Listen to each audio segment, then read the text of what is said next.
Welcome to my channel GST guider. Right now आप सब लोगों ने अपनी GSTR 1 भर दी होगी बिकॉज उसकी लास्ट डेट थी 10th अक्टूबर। अब GSTR 2 की डेट आती है जिसकी लास्ट डेट है 30th अक्टूबर। अब क्वेश्चन सबसे पहले ये आता है कि GSTR 2 क्या है। GSTR 2 में हमें क्या क्या डालना है।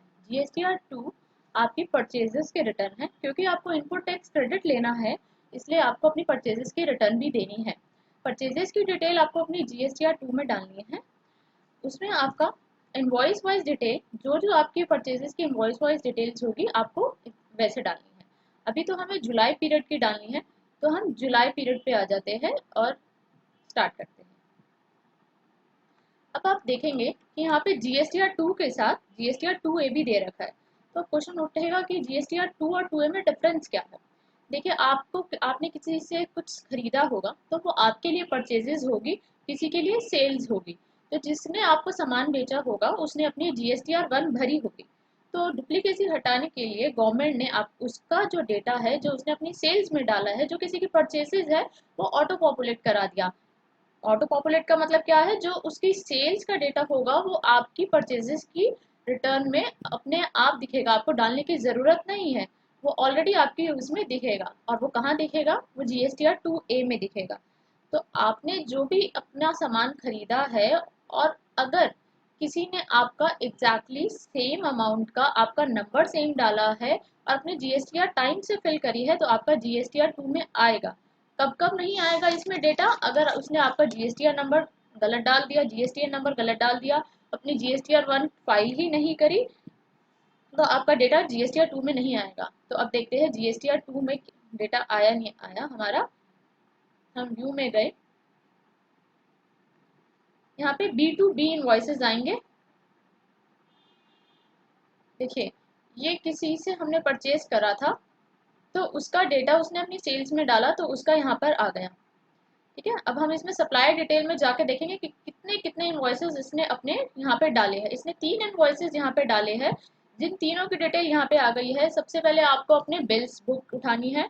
अपने बिल्स को अकॉर्डिंगली इसमें जो डेटा डला हुआ है, बिकॉज ये डेटा 100% जरूरी नहीं है करेक्ट हो, ये गलत भी हो सकता है। किसी ने गलत अमाउंट डाल दिया हो, किसी आपने किसी से परचेज करी ही नहीं लेकिन उससे GST नंबर गलत डल गया हो, वो आपके यहाँ शो हो रहा हो, तो आपके पास अभी है मौका है कि आप इसको एक्सेप्ट या रिजेक्ट कर सकते हैं।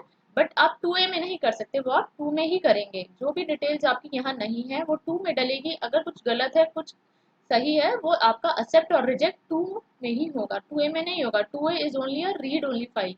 ठीक है, आप यहाँ पे अपनी इनवॉइस की अपनी बिल बुक उठाइए, उसके अकॉर्डिंग अपना इनवॉइस नंबर चेक कर लीजिए कि बिल बुक नहीं, सॉरी, आपको परचेजेस के जो जो बिल्स है वो देखिए कि ये वाला इनवॉइस था, इसके अगेंस्ट क्या मैंने इतना इनवॉइस वैल्यू पे करा है, इतना टैक्स पे करा है। तो आप उसको मैच कर लीजिए। आपका डेटा जो है वो यहाँ पर है, आपके पास अपना जो डेटा है, दैट इज अपना जो बिल्स है, उससे आप इनको मैच कर लीजिए। इनवॉइस वैल्यू में जाके आप देख सकते हैं कितना CGST कटा है, कितना SGST कटा है। तो यहाँ पे 3 इनवॉइसेस है जो यहाँ पे आ गए हैं 2A में आपको अपना डेटा मैच करना है अपने बिल्स के साथ। और आपने देख लिया कि अच्छा ये डेटा मेरा गलत है, इसको मैं 2 में जाके राइट करूंगा। तो अब आते हैं हम GSTR 2 पे। 2A was only read only file.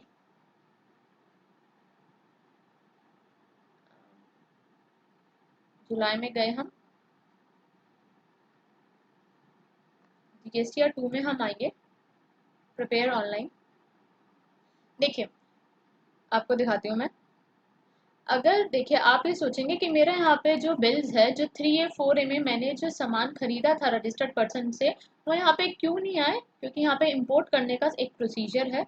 उस प्रोसीजर को आपको फॉलो करना है, तभी आपके 2A से बिल्स जो है वो यहाँ पर आएंगे, अदरवाइज नहीं आएंगे, वो ऑटोमेटिकली नहीं आएंगे, उसके लिए आपको करना पड़ेगा। तो कैसे करेंगे वो प्रोसीजर देखते हैं। GSTR 2 में हम नीचे आएंगे, यहाँ पे एक जनरेट GSTR 2 समरी है, उस पर आपको क्लिक करना है। यहाँ पे लिखा आएगा प्लीज रीचेक आफ्टर 1 मिनट, तो आपको आफ्टर 1 मिनट यहाँ पे चेक करना पड़ेगा। सो GSTR 2 समरी पे क्लिक करने के बाद आपको 1 मिनट का वेट करना था। उसके बाद आपको एक ऊपर रिफ्रेश का बटन आ रहा था यहाँ पर, माउस देखिए आप कहाँ पे माउस की पोजीशन, रिफ्रेश पे आपको क्लिक करना है। रिफ्रेश करने के बाद आपको अपना 3-4A वाले टैब में जाना है, उस टेबल में जाना है। आप क्लिक कीजिए और आपको देखिए आपकी सप्लायर की डिटेल्स यहाँ पे आ जाएगी। Right now number of invoices 0 आ रहे हैं, taxable value, tax paid, ITC avail सब 0 आ रहा है। आप कहेंगे ये कहाँ चला गया, बिकॉज वहाँ पे तो 2A में तो दिखा रहा था लेकिन 2 में नहीं दिखा रहा है, ये कैसे हो गया। तो इसमें आपके पास मैंने आपको बताया था, because you have option in this to accept और रिजेक्ट द डिटेल्स। देखिए अब यहाँ पे मैंने आपको दिखाया था 3 इनवॉइसेज है, यहाँ पे सारी इंफॉर्मेशन है। ये टैक्सेबल वैल्यू थी, ये टैक्सेबल वैल्यू, इतना इनवॉइस वैल्यू है, इतना टैक्सेबल वैल्यू है, उसमें इतना टैक्स है, सीजीएसटी, आईजीएसटी, स्टेट। देखिए अब यहाँ पे स्टेटस में लिखा आ रहा है no action taken, no action taken.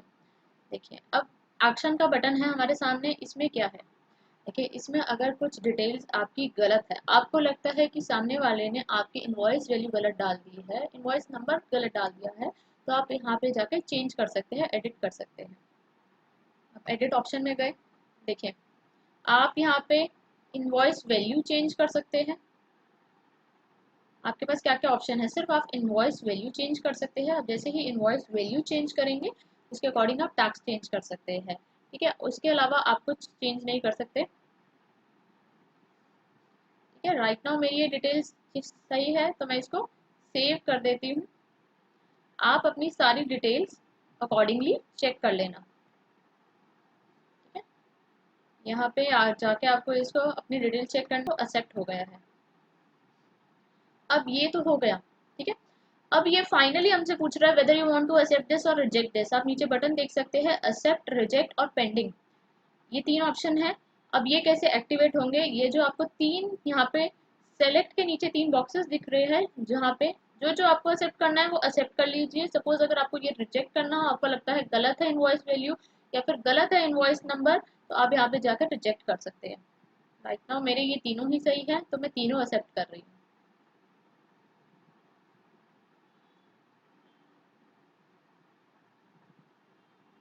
यहाँ पे देखिए ऊपर मैसेज आया है done, invoices accepted, invoice accept हो गए हैं मेरे। Let's come again to the GSTR2।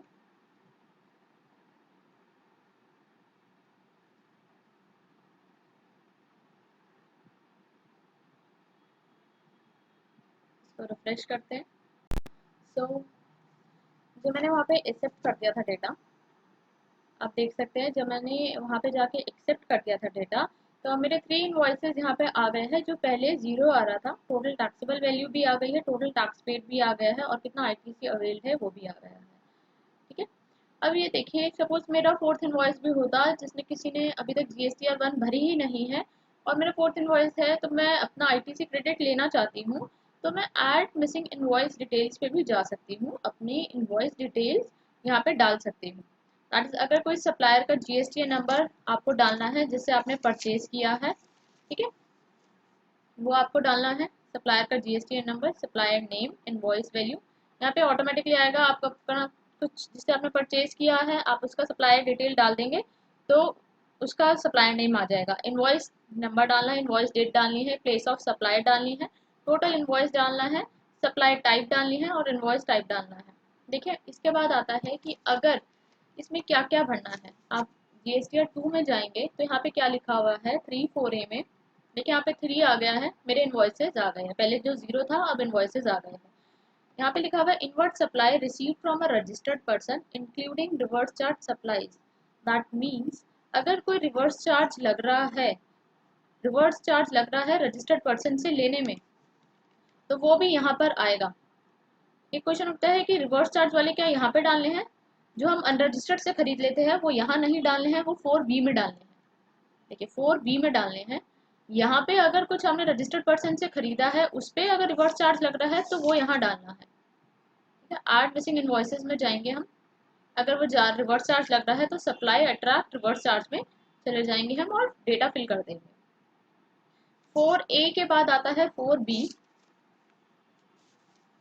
4B में क्या डालना है, देखिए पहले ये एक्चुअली ऑर्डर में नहीं है, पहले 5 है, 4C है, कुछ ऑर्डर में नहीं है, ऑर्डर वाइज, लेकिन हम ऑर्डर वाइज देख रहे हैं। 3-4A के बाद 4B आएगा। 4B में क्या डालना है, देखिए 4B में डालना है inward supplies from N unregistered person. देखिए हाँ, एक तो ये बात हम सबको पता है कि अगर हम कोई अनरजिस्टर्ड पर्सन से 5,000 रुपये तक सामान खरीद लेते हैं तो वो एग्जेम्प्ट होता है रिवर्स चार्ज के लिए। But if it is more than 5,000 तो ये रिवर्स चार्ज इस पे एप्लीकेबल हो जाता है। उसमें आपको अपने नाम पे बिल काट के दैट इज सेल्फ इनवॉइस बनाना है और रिवर्स चार्ज पे करना है। तो उस सेल्फ इनवॉइस की डिटेल यहाँ पर डालनी है। उस सेल्फ इनवॉइस की डिटेल हमें डालनी है। सप्लायर नेम आप खुद होंगे, 5,000 तक डालने की कोई ज़रूरत नहीं है। अगर 5,000 से ज़्यादा का है तो आपको अपना सेल्फ इनवॉइस बना के यहाँ डालना है। सप्लायर नेम आप होंगे, इनवॉइस नंबर डालना है, इनवॉइस डेट डालनी है, इनवॉइस वैल्यू डालनी है, प्लेस ऑफ सप्लाई और प्लेस सप्लाई टाइप डालनी है कि इंटरस्टेट था या इंट्रास्टेट था, और उसके बाद सेव कर देना है। देखिए ये आपको मैं वेरीफाई भी करा दूँ, ये किसी ने क्वेश्चन पूछा था कि आरसीएम जो हमने अनरजिस्टर्ड इनवर्ट सप्लाई करा है वो सेल्फ इनवॉइस की डिटेल जीएसटीआर 1 में कहाँ डालनी है। बिकॉज बहुत लोगों को कंफ्यूजन थी कि जीएसटीआर 1 में जाएगा, जीएसटीआर 2 में जाएगा। तो उनका रिप्लाई आया था, ऑफिशियल हैंडल है ट्विटर का जीएसटी वालों का ट्विटर पे, तो उन्होंने रिप्लाई किया था table B 4B of GSTR 2। That mean self invoice की डिटेल हमें जीएसटीआर 4B में डालनी है। हमारा 4A हो गया, 4B हो गया, अब हमें डालना है 4C। 4C में देखिए इंपोर्ट ऑफ सर्विसेज है। अगर आपने कोई भी सर्विस इंपोर्ट करी है बाहर से मंगाई है, फॉरेन कंट्री से मंगाई है, तो आपको उसकी डिटेल यहाँ डालनी है। Likewise invoice number, invoice date, total invoice value, आप इनवॉइस नंबर डाल दीजिए। जब आप टोटल इनवॉइस वैल्यू डालेंगे उसके अकॉर्डिंग आपका टैक्स लगेगा, क्योंकि इंपोर्ट पे आईजीएसटी ही लगता है, इसलिए यहाँ पे सिर्फ आईजीएसटी का कॉलम दिया गया है। ठीक है, आप अपनी टोटल टैक्सेबल वैल्यू जब यहाँ डालेंगे आईजीएसटी उस पर कैलकुलेट ऑटोमेटिकली हो जाएगा। बिकॉज आपको परसेंटेज के हिसाब से ही आपको अपनी वैल्यू डालनी है। अगर वो 3 पे है तो 3 के सामने ही डालना है, 5 है तो 5 के सामने ही डालना है, देन उसको सेव कर देंगे। वापस हम जीएसटीआर 2 पे आते हैं। That completes our 4A 3 4A 4B and 4C। Then अब आते हैं फिफ्थ पे। फिफ्थ फिफ्थ सामने है। फिफ्थ है import of inputs, capital goods and supplies receive from SEZ. अगर आपने कोई भी इनपुट पर और कैपिटल गुड्स इंपोर्ट करा है दैट टू फ्रॉम एचईजेड से, तो आपको उसकी डिटेल्स यहाँ पे डालनी है। बिल ऑफ एंट्री डालना पड़ता है, बीओई की full form bill of entry है, उसकी डिटेल्स हमें डालनी पड़ती है। पोर्ट कोड, क्योंकि इंपोर्ट करा है, गुड्स तो एक फिजिकल में आते हैं, फिजिकल फॉर्म में आते हैं, तो उसका पोर्ट किसी पोर्ट के थ्रू आएगा। बिल ऑफ एंट्री नंबर डालना है, बिल ऑफ एंट्री डेट डालना है, बिल ऑफ एंट्री की वैल्यू डालनी है, एंड अकॉर्डिंगली आईजीएसटी की लगता है इस पे, तो आपको अपना टैक्स अपनी वैल्यू टैक्सेबल वैल्यू डालनी है अकॉर्डिंग जो परसेंटेज उस पर लग रही है अकॉर्डिंगली उस पर ऑटोमेटिकली आईजीएसटी कैलकुलेट हो जाएगा। लेकिन आपको यहाँ पे सिलेक्ट करना पड़ेगा कि whether it is eligible for ITC और नॉट। यहाँ पे एलिजिबिलिटी ऑफ आईटीसी में आपको सिलेक्ट करना पड़ेगा। आप अपनी ये डिटेल्स डालने के बाद इसको सेव कर दीजिए। आपकी वहाँ पे वैसे वैसे एंट्री बनती जाएगी जैसे जैसे आप इसको सेव करते जाएंगे। उसके बाद आता है हमारा 6C। 6C में क्या है, डेबिट और क्रेडिट नोट है for the supplies from a registered person. जो आपने सामान खरीदा था उसके अगेंस्ट अगर आपका कोई डेबिट और क्रेडिट नोट इशू हुआ है जुलाई में या फिर जॉन जिस मंथ की भी आप कर रहे हैं उसकी डिटेल्स आपको डालनी है। आज क्रेडिट और डेबिट नोट में हम जाएंगे।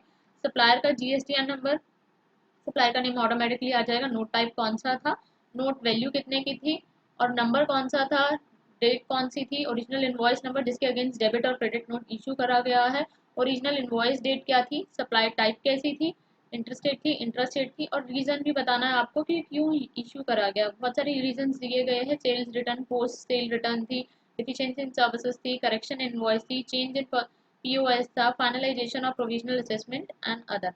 अगर प्री जीएसटी रिटर्न का है तो आपको यहाँ पे क्लिक करना है कि अगर जुलाई से पहले का अगर कुछ था उसके अगेंस्ट डेबिट और क्रेडिट नोट है तो आपको यहाँ पे क्लिक करके उसको बताना है। सेव कर दीजिए, आपकी डिटेल्स वहाँ पे आ जाएगी।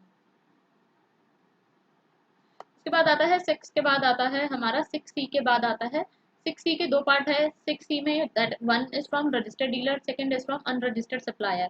अगर आपने अनरजिस्टर्ड सप्लायर से कुछ सामान खरीदा है उसके अगेंस्ट कोई डेबिट और क्रेडिट नोट इशू हुआ है, सेम आपको वैसे ही डालना है, बस इसमें आपका जीएसटी नंबर नहीं आएगा। जीएसटी नंबर के अलावा बाकी सब डिटेल्स होगी, note type, note value, debit and credit note, debit and उसकी डेट क्या है, ओरिजिनल किस इनवॉइस के अगेंस्ट था ओरिजिनली, और उसका रीजन क्या है, एक्सेप्ट ओनली कि इसमें GSTN की हमें डिटेल्स नहीं डाली, इसलिए ये अलग अलग करके हमें दे दिया। 6 तक कंप्लीट हो गए हैं। उसके बाद आता है 7। 7 में क्या है, 7 is the supplies from the composition tax. देखिए, आप अगर कुछ कंपोजिशन डीलर से सामान खरीदते हैं तो आपको इस 7 स्क्रीन में आपको उसको बताना पड़ेगा। इंटरस्टेट और इंटरस्टेट अगर आपने जो भी खरीदा है। एग्जेम्प्ट सप्लाई क्या होती है, आपको मैंने बताया था कि अगर आप किसी अनरजिस्टर्ड डीलर से 5000 तक का सामान खरीद लेते हैं तो वो एग्जेम्प्ट होता है रिवर्स चार्ज के लिए, तो उसमें आपको एग्जेम्प्ट सप्लाई वहां जाएगा।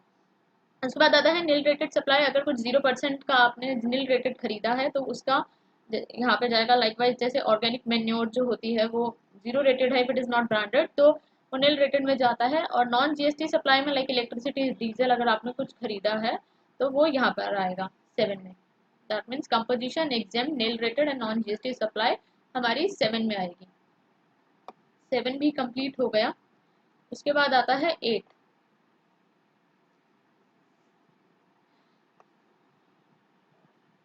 देखिए इस 8 में क्या है, राइट नाउ 8 में क्या है, आपका डेटा जो आपका इनपुट सर्विस डिस्ट्रीब्यूटर होगा, जब वो अपनी GSTR 6 भरेगा तो आपके GSTR 2 में ऑटोमेटिकली ऑटो पॉपुलेट हो जाएगा डेटा। आपका डेटा आ जाएगा जब वो अपनी रिटर्न भरेगा। तो जो हेड ऑफिस जो क्रेडिट एलोकेट करेगा वो इसमें आपको शो होएगा ताकि आप अपना इनपुट टैक्स क्रेडिट ले सके। ठीक है, उसके बाद आता है, इसमें से आप देख सकते हैं 9th अभी गायब है। 9 जो है TDS और TCS के लिए है। TDS और TCS का प्रोविजन राइट नाउ 31 मार्च तक पोस्टपोन कर दिया गया है, तो उसकी अभी कोई टेंशन नहीं है। इसके बाद आता है 10(1), 10A। 10A में क्या है, देखिए 10A में है अब advance amount paid for the reverse charge supplies. अगर आपने एडवांस अमाउंट पेड करा है, आपने किसी को सामान खरीदना था अनरजिस्टर्ड डीलर से, उसको आपने एडवांस दे दिया है, तो आपको यहाँ पे उसकी एंट्री करनी है। Place of supply, supply type डालेंगे, इंटरस्टेट, उसके अकॉर्डिंगली आपकी फील्ड्स आगे बन जाएगी। उसके बाद आता है, ये तो 10A हुआ। इसके बाद इसकी एडजस्टमेंट भी करनी है। इसके बाद आपकी एडजस्टमेंट इसकी 10B में, इसकी अगेंस्ट जितने के भी इनवॉइस, जितना आपने एडवांस पे किया था उसके अगेंस्ट जितने इनवॉइस आपको इशू हो गए हैं उसकी एडजस्टमेंट आपको यहाँ पे डालनी होगी। कितने इनवॉइसेस आपको इशू हो गए, सप्लाई टाइप आप डालेंगे वही। उसके बाद आता है point number 11, input tax credit reversal and reclaim. इसमें जाते हैं, इसमें कुछ सेक्शंस दे रखे हैं, उन सेक्शन को मैं लाइन वाइज लाइन बताती जाती हूँ कि उसमें क्या होगा। सबसे पहले देखिए, इनपुट टैक्स क्रेडिट आप अपने बिजनेस पर्पज में जो गुड्स यूज होते हैं उन्हीं का ले सकते हैं, पर्सनल गुड्स का नहीं ले सकते। If you are using if you, अगर आप अपना बिजनेस पर्पज वाले गुड्स को अपने पर्सनल पर्पज के लिए यूज कर रहे हैं तो उनका भी IT से प्रोपोर्शनेट होता है। आप अपने पर्सनल गुड्स का कोई भी IT से क्लेम नहीं कर सकते।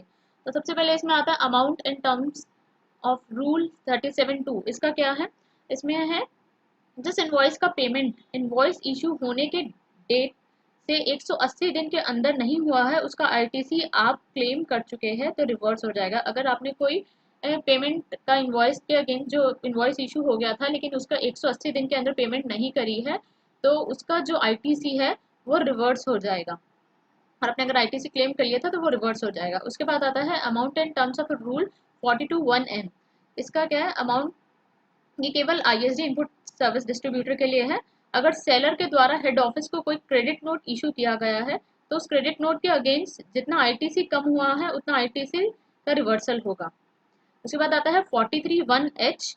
उसके ये उन लोगों के लिए है जो इनपुट गुड्स और सर्विस का उपयोग बिजनेस और पर्सनल दोनों का काम के लिए करते हैं, तो पर्सनल यूज का अनुपात के अमाउंट का ITC रिवर्सल हो जाएगा। जितना पर्सनल अमाउंट का ITC है उतना आपका रिवर्स हो जाएगा। उसके बाद आता है 42(2)(a).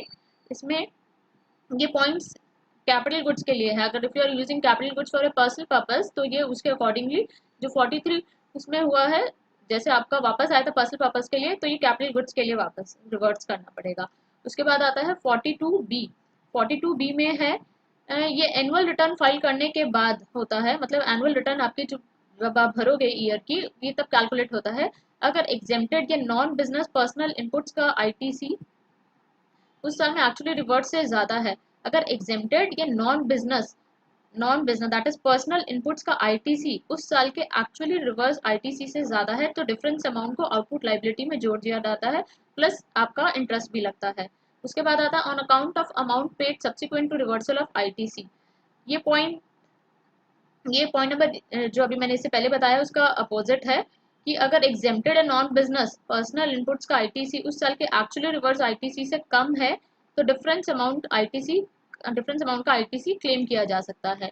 तो इसमें मेनली जो है जो छोटे डीलर्स हैं उनका कोई यूज नहीं है इसमें, ठीक है। एक आपको मैंने नॉलेज के लिए बता दिया। उसके बाद 11 पॉइंट नंबर के बाद आता है 13th पॉइंट जिसमें आपको पता है HSN वाइज कोड डिटेल्स डालनी है। इसमें आर डिटेल्स में जाइए, HSN कोड डालिए। अगर आपका 1.5 करोड़ से कम है तो it is not compulsory for you to feed HSN code है। आप डिस्क्रिप्शन डाल सकते हैं सीधा। यूपीसी में आपको क्वांटिटी डालनी है, टोटल क्वांटिटी डालिए, टोटल वैल्यू डालिए, टोटल टैक्सेबल वैल्यू कितना था, उसके बाद इंटीग्रेटेड कितना बना उस पर CGST IGST आपको अकॉर्डिंगली उसमें डालना है और ऐड करते जाना है जितना भी आपका HSN कोड वाइज डिटेल्स है। तो दिस कंप्लीट्स योर GSTR2। आपका मेन जो है 3 और 4 है यार, मेन पॉइंट आपको ध्यान रखना है इंपोर्ट कैसे करना है जो मैंने बताया है। उसके बाद 3 और 4A है, अगर कुछ डेबिट और क्रेडिट नोट है वो उसकी डिटेल डालनी है, इंपोर्ट ऑफ सर्विसेज की डालनी है और आपको HSN वाइज कोड डिटेल्स डालनी है अपनी।